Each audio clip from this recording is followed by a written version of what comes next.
संवेदनशील मुख्यमंत्री जी शिवराज सिंह जी चौहान यहां आके उनकी उद्घोषणा करेंगे और न सिर्फ उद्घोषणा बल्कि क्रियान्वयन के आदेश भी शायद इस मंच से देंगे। इन्हीं आशाओं के साथ मैं आज मनसा वाचा कर्मणा से हमारे यशस्वी मुख्यमंत्री शिवराज सिंह जी को आमंत्रित करता हूं कि वे अपने उद्बोधन से हम सभी को अनुभूत करें।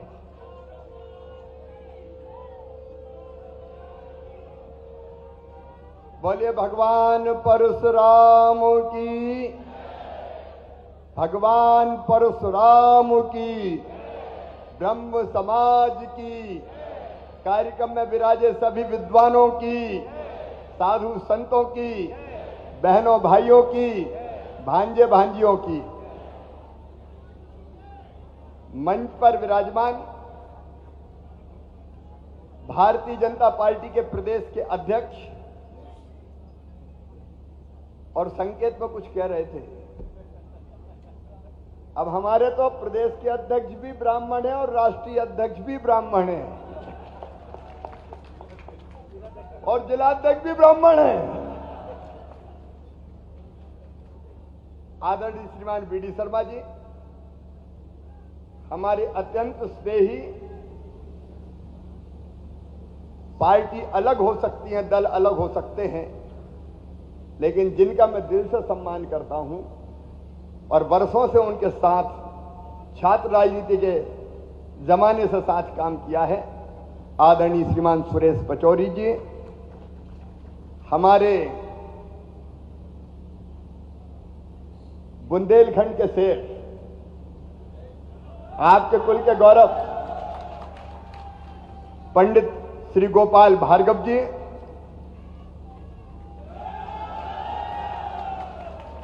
दक्षिण पश्चिम से हमारे विधायक आदरणीय पीसी शर्मा जी, हुजूर के लोकप्रिय विधायक रामेश्वर शर्मा जी, आदरणीय गिरिराज दंडोतिया जी, आलोक शर्मा जी, पूर्व मेयर और पार्टी के प्रदेश के उपाध्यक्ष, रवि जोशी जी, विधायक साथी आशीष जी, बहन नीता पटेरिया जी, भाई संजय पाठक जी। ये तो 108 फीट ऊंची अष्टधातु की भगवान परशुराम जी की प्रतिमा विजय राघवगढ़ में लगवा रहे हैं।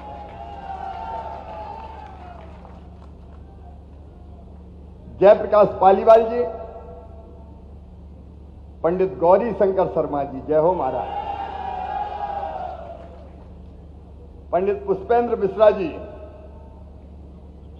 आदरणीय विनोद तिवारी जी, भाई सुमित जी, नीतू तिवारी जी, पूर्वा त्रिवेदी जी, बहन सावित्री तिवारी जी, सभी आदरणीय संतगण विद्वजन में चरणों में प्रणाम करता हूं और यह महाकुंभ में उपस्थित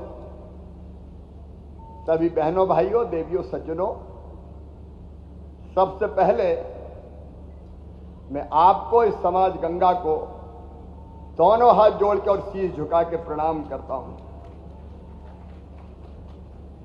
ऋजु तपस्वी संतोषी, क्षमाशीलो जितेंद्रिया, दाता सुरो दयालुश्च, ब्राह्मणो नवभिर्गुणे। जो तपस्वी है, जो संतोषी है, लेकिन जो वीर भी है और सरल भी है, जो दानी भी है, दयालु भी है, जो इंद्रियों को जीत ले और जो अपने ज्ञान से ईश्वर का सत्य जान ले, वही ब्राह्मण है। यह हमारे यहां कहा गया है। ज्ञान जिसका मान, क्षमा जिसका धर्म, दया जिसका हृदय और विद्या जिसका नियम, वही ब्राह्मण है। ब्राह्मण वो, जो सुरेश जी कह रहे थे, जो ब्रह्म यानी ईश्वर को जान ले, वो ब्राह्मण। हमारी धर्म, हमारी संस्कृति, हमारे जीवन मूल्य, हमारी परंपराएं अगर संरक्षित करने का काम किया है तो मैं प्रणाम करते हुए कहता हूं कि ब्राह्मणों ने किया है, ब्राह्मण समाज ने किया है। अभी बीडी शर्मा जी बता रहे थे कि भारत अगर आज एक है भारत का राज, तो आदि गुरु शंकराचार्य जी महाराज के कारण है। अगर शंकराचार्य जी महाराज ना होते, भगवान शंकराचार्य जी ना होते, तो भारत का यह स्वरूप नहीं बचता। पूरे भारत को जोड़ने का उन्होंने काम किया। भगवान राम ने उत्तर से दक्षिण भारत को जोड़ा, भगवान कृष्ण ने पूरब से पश्चिम भारत को जोड़ा, लेकिन आदिगुरु शंकराचार्य भगवान ने तो पूरब पश्चिम उत्तर दक्षिण चारों दिशाओं से भारत को जोड़ दिया। हमारा देश, हमारा धर्म, हमारी संस्कृति, हमारी परंपराएं अगर जीवित है तो वो आपके कारण है। ये मैं भाव भरे हृदय से आपको कह रहा हूं। भाषा हो, साहित्य हो, भूगोल हो, विज्ञान हो, राजनीति हो, ज्योतिष हो, अर्थ गणित विद्या हो, ऐसी कोई विधा नहीं जो ब्राह्मणों से अछूती रही हो। साहित्य में दंड पाणिनि, आर्यभट्ट और वराह मिहिर। नई पीढ़ी जाने कि दुनिया को ज्ञान का प्रकाश इनने दिया था। जब विश्व ने खोजों की शुरुआत नहीं की थी, तब शून्य भी दुनिया को ब्राह्मण ने दिया था। किसी का राजपाट बिना ब्राह्मणों के नहीं चलता था। बात धर्म की हो, युद्ध के शास्त्र की हो या शस्त्र की हो, दिशा और ज्ञान देने का काम तो गुरु ही करते थे। अगर चाणक्य ना होते तो चंद्रगुप्त भी ना होते, मौर्य साम्राज्य नहीं होता। अभी प्रथम स्वतंत्रता स्वाधीनता संग्राम की बात आ रही थी। पहली गोली मंगल पांडे की चली थी। पंडित राम प्रसाद बिस्मिल जी की बात आई, चंद्रशेखर जी आजाद की बात आई। कितने लोग, अगर भारत आजादी के बाद हमारा राष्ट्रगान जिसको हमने स्वीकार किया, वो रविंद्रनाथ टैगोर जी के भी चरणों में प्रणाम, वो भी ब्राह्मण थे। लता दीदी के स्वर हो, सचिन तेंदुलकर का बल्ला हो 60 और माखनलाल चतुर्वेदी जी की कालजयी रचनाएं हो, विश्वनाथ आनंदन की चाल हो, नए भारत की पहचान नारायण मूर्ति हो, नंदन नीलकणी हो, इंदिरा नूई हो, सुंदर पिचई हो, सत्य नडेला हो, और चाहे विदिशा के कैलाश सत्यार्थी हो। मैं ये केवल इसलिए नहीं कह रहा कि देश को कितना दिया है, और इसलिए आज ब्राह्मण महाकुंभ में आप सबको मैं प्रणाम करता हूं, जिसको आज हम कह रहे हैं वसुदैव कुटुंबकम अयम निजम पराबेत्ति गणना लघुचेतसाम उदार चेता नाम तो वसुदैव कुटुंबकम। ये मंत्र देने वाले दुनिया को आप हैं। धर्म की जय हो, अधर्म का नाश हो, प्राणियों में सद्भावना हो और विश्व का कल्याण हो, ये उद्घोष गांव गांव में आज भी ब्राह्मण देवता देते हैं। और मैं तो जब से पैदा हुआ और चलना फिरना शुरू किया, तो भले ही 3 ब्राह्मण परिवार गांव में थे, लेकिन हमें बचपन से सुनाया गया था, जब उनके पास से निकलो तो यही कहना, पांव लागू गुरुजी। गुरुजी कहते थे गांव गांव में, पांव लागू गुरुजी। यह हमको बचपन से सिखाया गया था, और इसलिए मैं पूरे आदर भाव के साथ भर के आपके बीच आया हूं। अब बाकी लोग तो भाषण दे के निकल सकते हैं।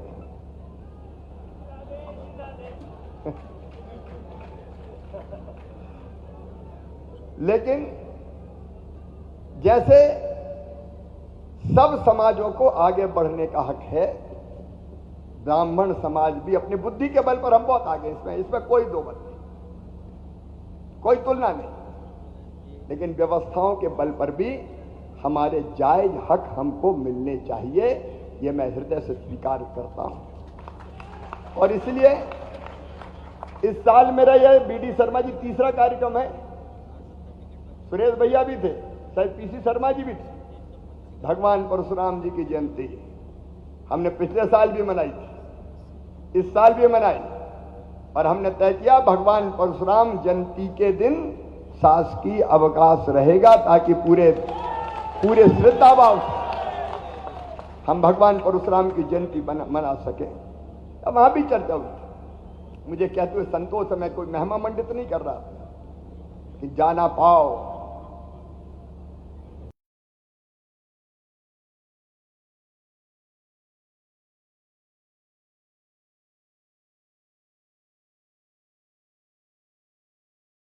जन्मभूमि मानी जाती है। अभी बीडी शर्मा जी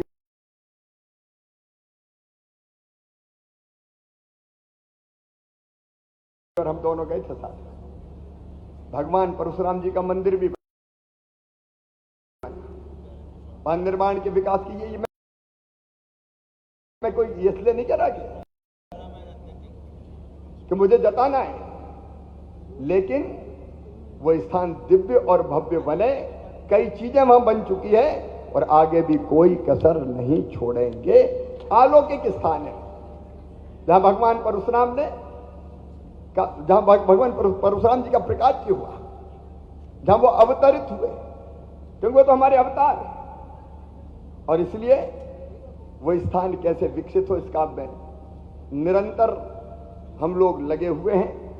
आचार्य भगवान शंकराचार्य जी की 108 फीट की प्रतिमा और उसके साथ अद्वैत को पूरी दुनिया को संदेश देने वाला स्थान भी ओमकारेश्वर में बन रहा है। लेकिन आज जब मैं आया हूं तो पिछली बैठकों में भी, पिछले कार्यक्रमों में भी कुछ ना कुछ चीजों की चर्चा हुई है। एक तो संस्कृत विद्यालय के, क्योंकि कर्मकांडी चाहिए, आगे और ज्यादा चाहिए, क्योंकि अब जमाना धर्म की तरफ बढ़ रहा है। आप देख रहे हैं कि ये आस्था विशेषकर युवा पीढ़ी में भी दिन ब दिन बढ़ती जा रही है, और इसलिए कर्मकांडी पंडित नहीं हुए तो हमारे धर्म और संस्कृति के संस्कार कौन करवाएगा। और इसलिए जितने संस्कृत के छात्रावासी विद्यार्थी हैं उनको 1 से 5 तक को 8,000 रुपया और 6 से 12 तक को 10,000 रुपया उस काम के लिए प्रदान किया जाएगा, ताकि हमारा ये संस्कार लगातार बना रहे। हमने पहले ये तय कर लिया कि सभी पाठ्य पुस्तकों में भगवान परशुराम जी की पूरी जीवन गाथा पढ़ाई जाएगी, ताकि युवा पीढ़ी जाने। एक बात मैं मंदिरों की कह रहा हूं, जिन मंदिरों के पास कृषि भूमि नहीं है, पुजारी जी पूजा करते हैं, कई बार घी की बाती जलाने के लिए भी बहुत सी मेहनत करनी पड़ती है, भगवान की ठीक से आरती हो जाए। इसलिए ऐसे सभी पुजारियों को 5,000 रुपया प्रतिमाह इस काम के लिए प्रदान करने का काम किया जाएगा। हमने ये भी फैसला किया है कि मंदिर जितने भी हैं, बीच में ये व्यवस्था हो गई थी कि मंदिर की जमीन पुजारी नीलाम करेगा, नहीं, मंदिर की जमीन कलेक्टर नीलाम करेगा, यह व्यवस्था बन गई थी। तत्काल प्रभाव से हमने ये फैसला किया है कि मंदिर की जमीन नीलाम करना मतलब परमानेंट नीलाम नहीं, 1 साल के लिए देते हैं, कौली देने का काम, और उससे जो पैसा आता है उस पैसे का उपयोग मंदिर के लिए और आजीविका के लिए भी हो सकता है, क्योंकि पुजारी जब दिन रात पूजा कर रहे हैं तो और क्या करेंगे, आजीविका भी चलानी पड़ेगी। और इसलिए मध्य प्रदेश में मंदिरों की कोई जमीन कलेक्टर नीलाम नहीं करेगा, पुजारी जी नीलाम करेंगे,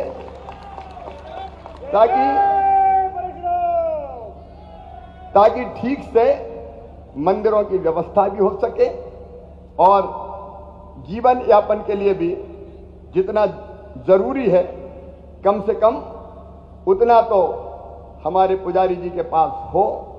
अभी यहां बात एक और आई है जिसमें आपके प्रतिनिधिमंडल से चर्चा करके, बोर्ड में कोई दिक्कत नहीं है, आपके साथ बैठ के चर्चा करके उसके स्वरूप के बारे में हम लोगों को बात करनी पड़ेगी। तो एक प्रतिनिधिमंडल बैठ जाए, हम प्रावधानों के बारे में चर्चा कर लेते हैं, लेकिन ब्राह्मण कल्याण के लिए यह व्यवस्था जरूर की जाएगी।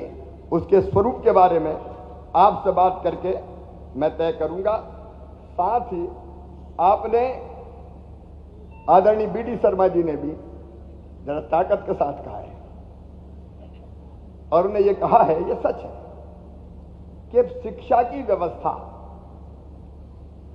और शिक्षा भी एक होती है, हमारे कर्मकांड की शिक्षा वो जरूरी है, चलना चाहिए, लेकिन ज्ञान की, विज्ञान की, जो विद्यार्थी इंटेलिजेंट है, तेज है पढ़ने में, लेकिन आर्थिक रूप से कमजोर है, तो उसके लिए छात्रावास इत्यादि के लिए भोपाल में उपलब्धता के आधार पर आपका जो भी आप व्यवस्था बनाएंगे, समाज का कुछ ट्रस्ट या बाकी चीज बनानी पड़ेगी, जमीन की व्यवस्था भोपाल में की जाएगी, तो वो भी उपलब्धता के आधार पर जहां होगी।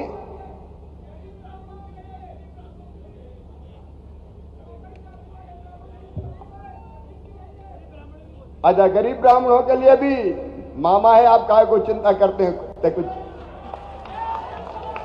उसमें। अच्छा देखिए, एक बच्चों के पढ़ाई लिखाई की पूरी व्यवस्था निःशुल्क की जाएगी और दूसरे जो बच्चे इंटेलिजेंट है, मैं फिर कह रहा हूं, इसको एक स्वरूप में बांध लीजिए। अध्यक्ष जी मैं आपसे कह रहा हूं, गोपाल जी मैं आपसे कह रहा हूं कि ऐसे बच्चों की जो इंटेलिजेंट है, जिनमें क्षमता, प्रतिभा, बुद्धि सब है, उनकी चाहे मेडिकल की हो चाहे इंजीनियरिंग की भी हो, वो पढ़ाई हम निःशुल्क करवाने की व्यवस्था करेंगे। मेधावी विद्यार्थी अगर आते हैं तो केवल धन के कारण उनकी शिक्षा बाधित किसी भी कीमत पर नहीं होनी चाहिए। मंदिर के सर्वे करवाने की आपने बात कही है, मंदिर का सर्वे 1980 से नहीं हुआ है, मंदिरों का सर्वे करवा लिया जाएगा। कोई भी षड्यंत्र पूर्वक केस ना बने, इसके बारे में भी जो आवश्यक व्यवस्था है उसको हम सोचेंगे। और मध्य प्रदेश में लब तो चल सकता है, लेकिन जिहाद किसी भी कीमत पर नहीं चलने दिया जाएगा। इस तरह की हरकत करने वाले पूरी तरह से नेस्त नाबूद कर दिए जाएंगे, ये मैं आपको वचन देता हूं। ऐसी चीजें हम मध्य प्रदेश की धरती पर नहीं होने देंगे। बाकी तो टिकट का मामला तो अध्यक्ष जी जाने और मंत्रिमंडल में स्थान का भी वो पार्टी के साथ मिलकर आप जानते हैं कि चीजें तय होती है, लेकिन पर्याप्त प्रतिनिधित्व रहे, इस बात की चिंता मैं भी करूंगा।